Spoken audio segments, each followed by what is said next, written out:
welcome back to the AIM show. A big conversation just gone by, Benjamin. And hopefully, I mean, this is a conversation that since I've been in Ghana, and that's been like, what, 8 years?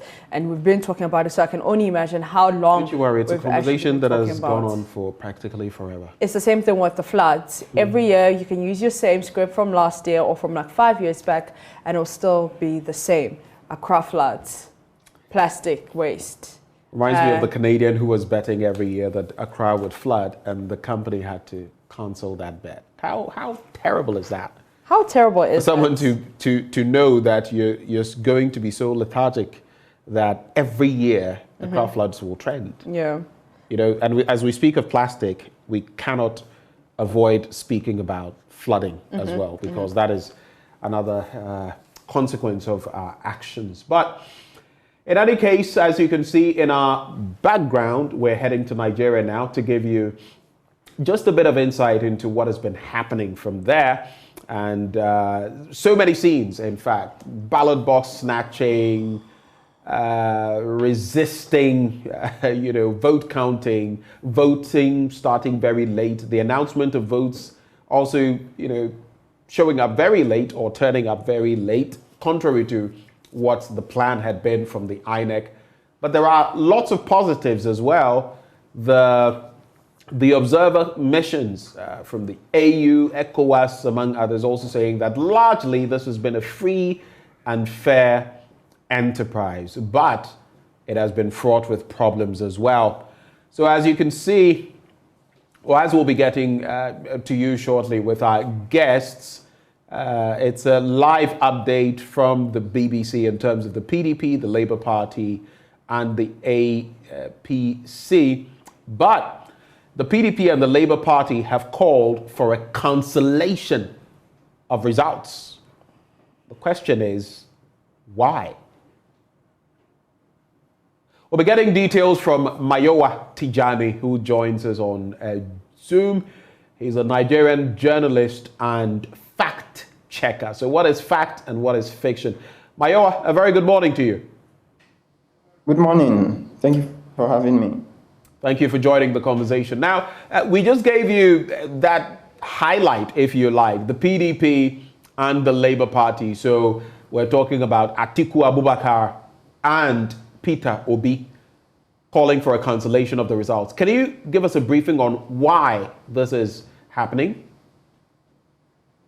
So I think that's the major problem we've been having in this election has been the Electoral Commission over-promising and under-delivering. So we've had a situation where the Electoral Commission had told everyone multiple times, repeatedly, that they were not going to have any problems with logistics, they were not going to have any problems with dealing with technology, and all the innovation they were bringing to the electoral process. So hopes were high. People were expecting that the election would start as at when it was built to start, and people were expecting that the results would be uploaded to the IREF portal, which is the INEC result viewing portal. So when the process got underway, first thing was logistic problems, voter material not getting to the voting point in time, elections not starting as at the time they were meant to, people complaining about fuel. In fact, there were a few polling units that we monitored where we found people's INEC officials basically saying that they needed some money to get to the polling units. So we've had quite some of those issues, and basically was Nigerians saying, you told us that this was not going to happen. Now it's happening. And of course, somehow people were able to vote, elections took place, and then it's time for results. So people are expecting that we'll go to the IREF portal and we would see the results and we'll compare the results to what we experienced. So the results are supposed to be uploaded to this portal from every single polling unit in the country. So as at the time the collation began, we found that many of the results were not yet uploaded to the portal. And so this started raising questions about the credibility of the entire process. In fact, we've had a few situations where electoral officers are supposed to upload the picture to the portal a picture, like they're supposed to take a picture of the final results at polling units and upload to the portal. But what we found was that people were uploading their own pictures to the portal. So somebody would take a selfie and put it on the IRF portal. So all of this is basically what is undermining the credibility of the process and creating a lot of challenge for some of these political parties that are now requesting that the elections be cancelled or be done or whatever their requests are. Now, so that has been problematic, and it has caused the PDP and the Labour Party to make this call. How are Nigerians reacting to that call? I mean, the expectations were lofty.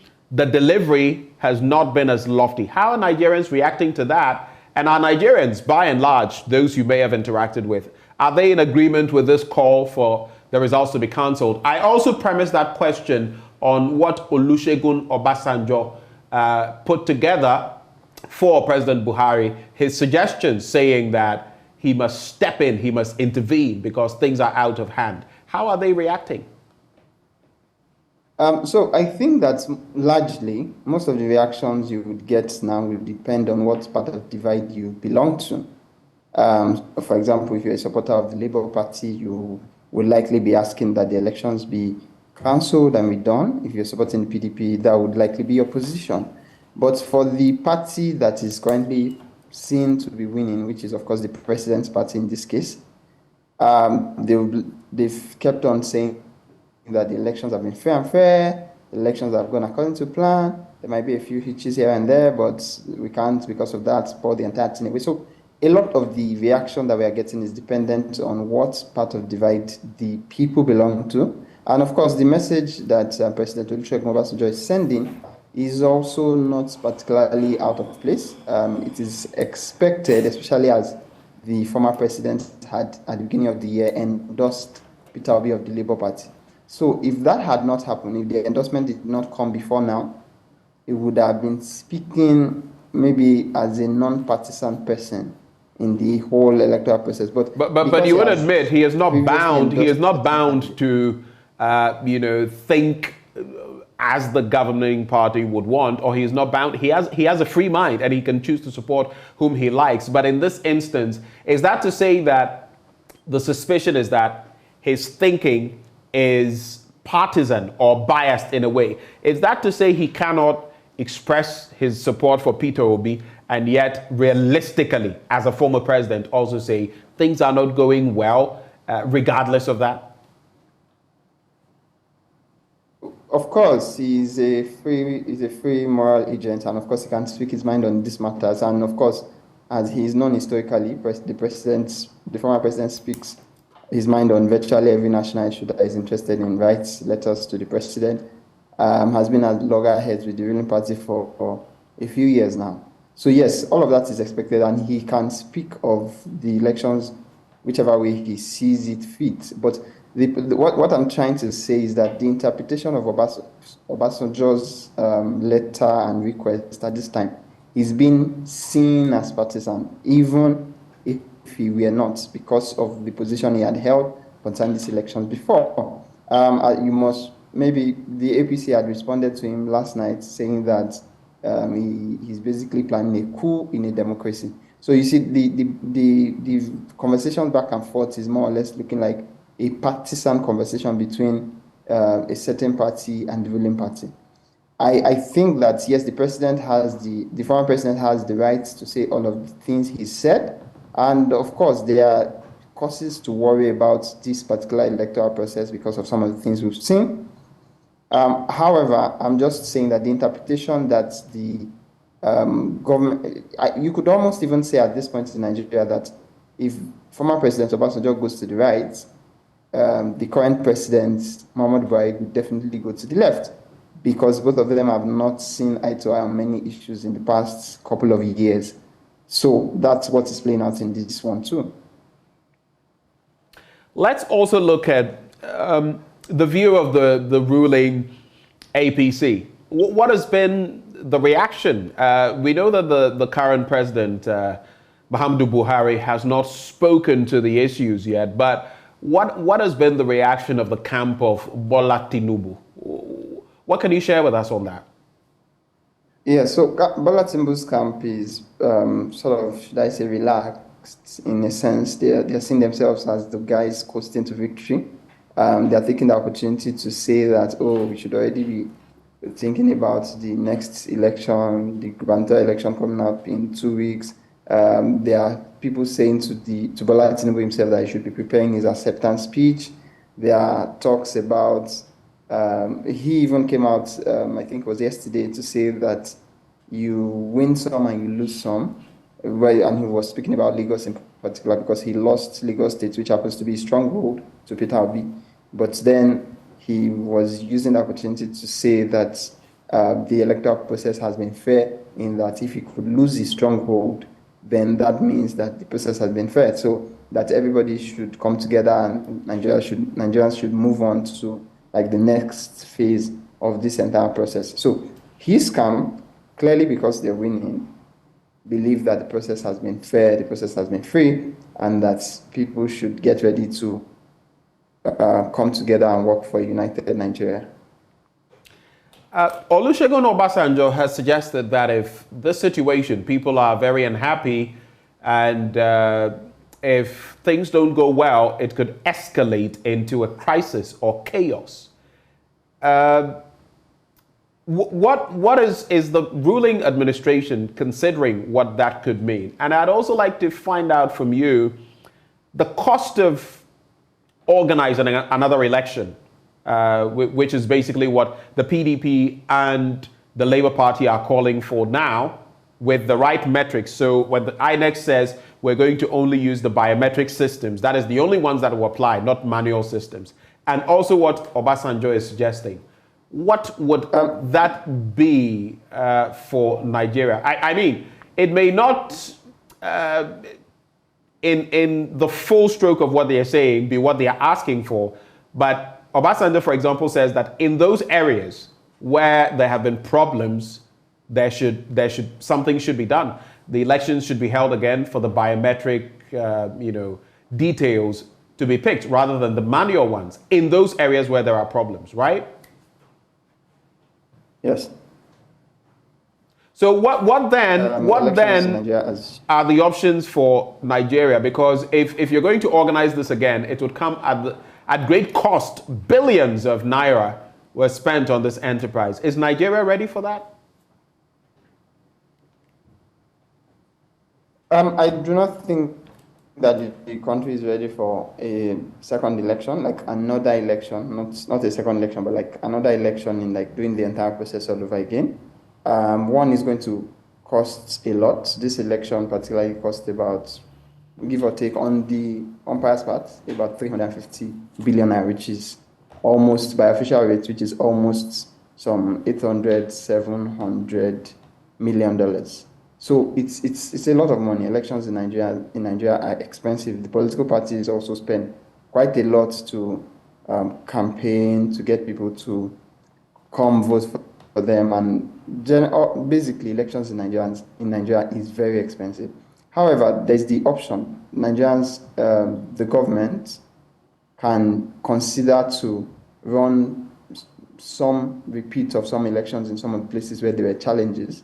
But what that would do would be, it would extend the uncertainty within the entire system. And of course, generally, people prefer to know whether the decision is a good one or a bad one than to be left in limbo. So for example, if we have to do some of these elections again, which is one of the possibilities, it would mean that a president cannot be declared at least in the next 7 to 14 days within the country. And of course, it's a short time in the grand scheme of things, but it's going to basically be a time of uncertainty for a lot of Nigerians. So I think that it is possible to conduct some of those elections again, but the willingness of INEC to do that is what I currently cannot speak to.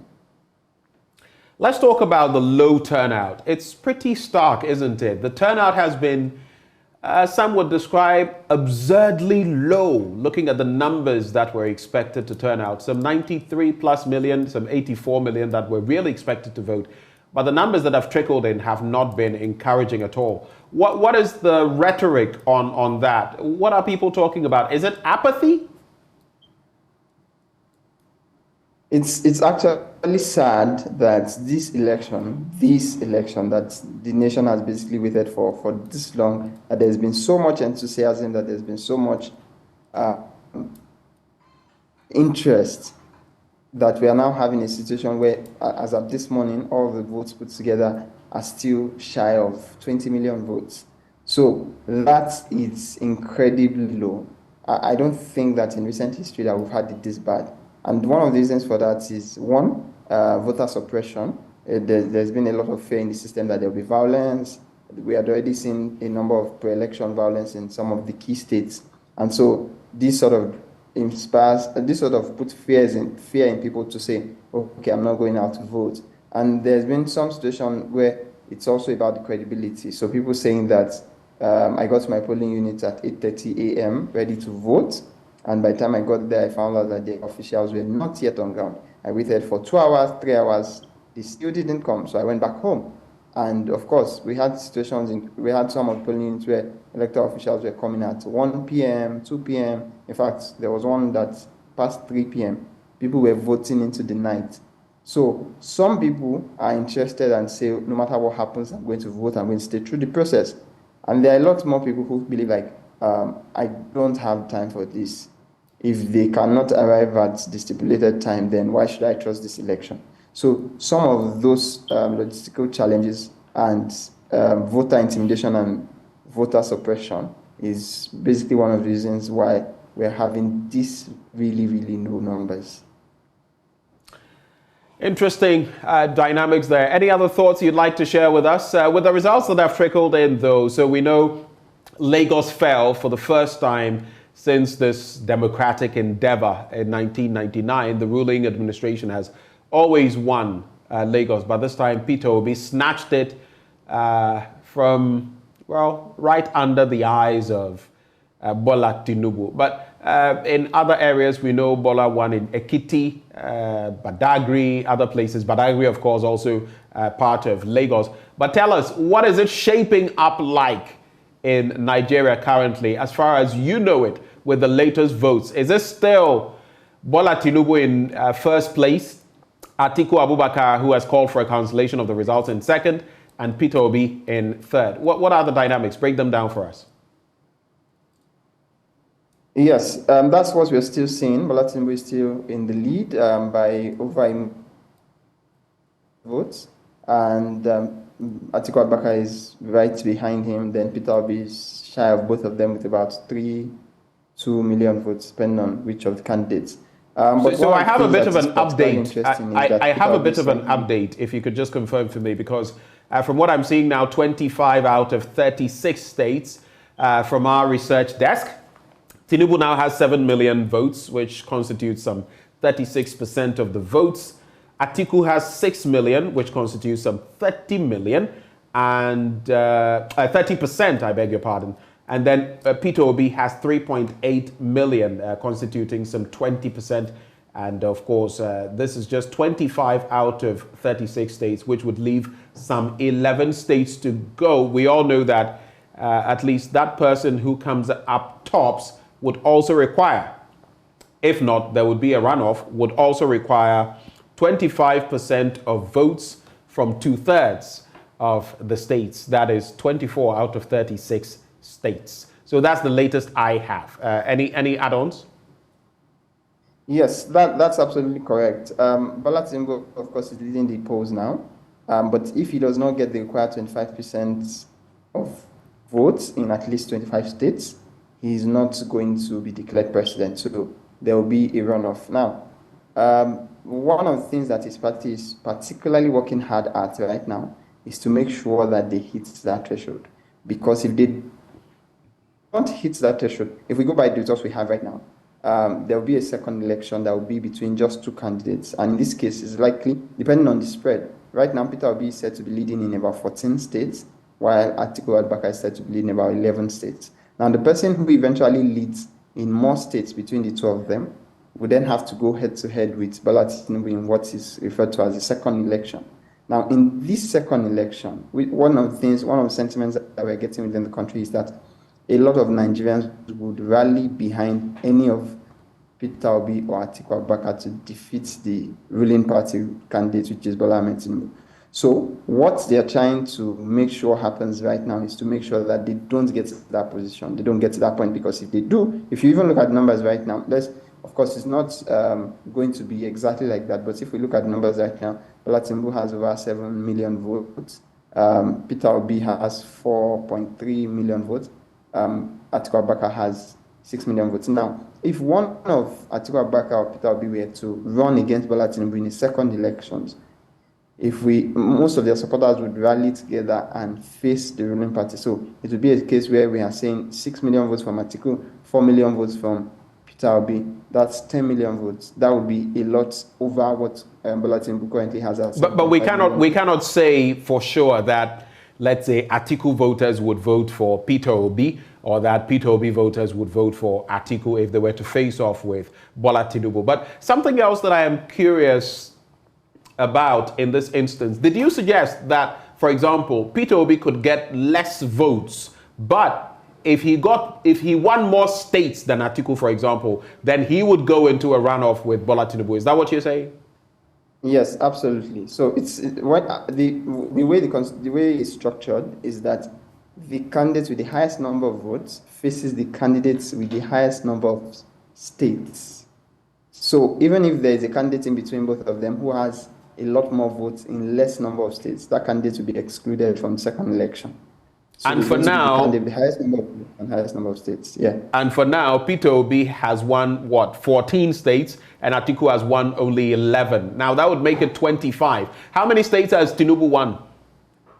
No, so actually, not all the results has been declared in these states, but right now, Peter Obi is leading in 14 states, while Bola Tinubu is leading in 11 states and Atiku also in 11 states. I see. The results, when finally done, if Peter Obi happens to hold on to a lead in 14 states and Atiku still stays at 11, and Bola Tinubu does not have 25% in 25 states, then to be Peter Obi going up with Bola Tinubu. But of course, this is not yet conclusive, as once the counting is done, or the collation is done, which is probably, we are thinking maybe tomorrow, then to be clear to say, okay, this is what happens next. This is turning out to be rather interesting, and we very well could see a Peter Obi Bola Tinubu runoff. I mean, it's a possibility. It's not to say it will definitely be like that. But if, like you said, the lead of Peter Obi in 14 states is retained, that would put him in pole position to win on the state level. And then he would have a runoff with whoever wins in terms of the overall votes. But when just to cap off the conversation, when, per the INEC, can we expect the full results? How much longer is it going to take? Historically, by now, today's Tuesday, by now we should already have a president-elect declared. But because, like I said, there's been some logistical challenges, there's been some delay here and there. So we're saying maybe under 24 hours, we should have all of this put together.